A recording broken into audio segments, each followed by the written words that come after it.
दर्शकों, आपका स्वागत है मेरे YouTube चैनल में आदिशक्ति हिंदी टीवी पर। जैसा कि आप जानते हैं, भारत में गाय को माता का स्थान प्राप्त है।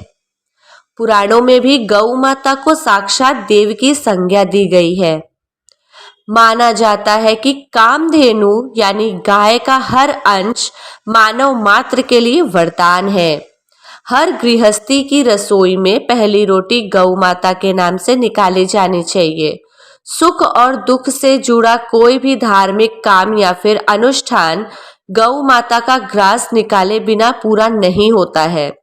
इसके बावजूद क्या कारण है कि गौ माता के झुंड कचरे के ढेर पर लोगों द्वारा फेंके जूठन से पेट भरते दिखाई देते हैं। आज की ये वीडियो इसी विषय पर है। इस वीडियो में ये जानने का प्रयास करेंगे कि आखिर किस कारण गाय को जूठन खाना पड़ता है। गाय को जूठन खाते देखकर मन में प्रश्न आना स्वाभाविक है कि आखिर गौ माता की आज ऐसी दुर्गति क्यों है। इस प्रश्न का उत्तर मां पार्वती द्वारा गाय को दिया श्राप से जुड़ा है। एक बार की बात है, जब भगवान शिव और मां पार्वती समुद्र के किनारे घूम रहे थे।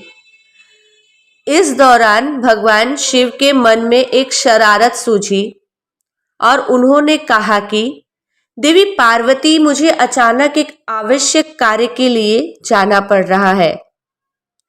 मैं कार्य पूर्ण होते ही शीघ्र आपके पास आता हूं। आप यही मेरी प्रतीक्षा कीजिए।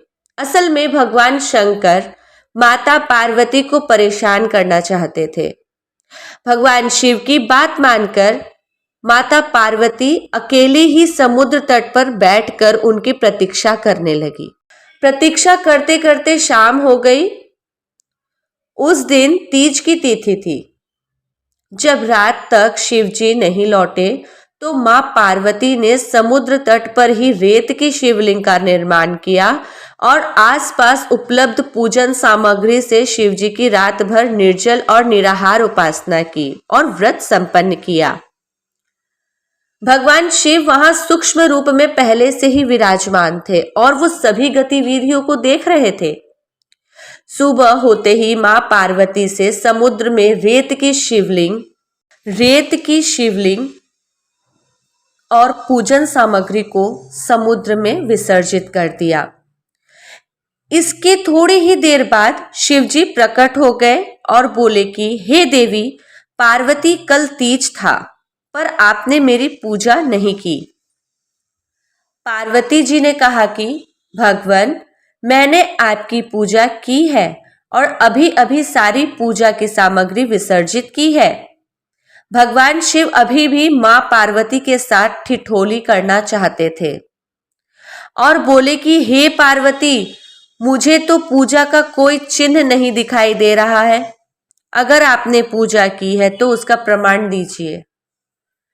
शिव जी की बात सुनकर माता पार्वती ने आसपास देखा और उन्हें वहां एक गाय खड़ी दिखाई दी। उन्होंने भगवान शिव से कहा कि ये गाय मेरी पूजा की साक्षी है। जब मैं पूजा कर रही थी तब ये यहीं उपस्थित थी। भगवान शिव ने गाय से पूछा, क्या पार्वती ने मेरी पूजा की है? तो गाय ने ना में सिर हिला दिया। भगवान शिव ने कहा कि पार्वती, आप असत्य कह रही हैं। गाय ने तो आपको पूजन करते नहीं देखा है।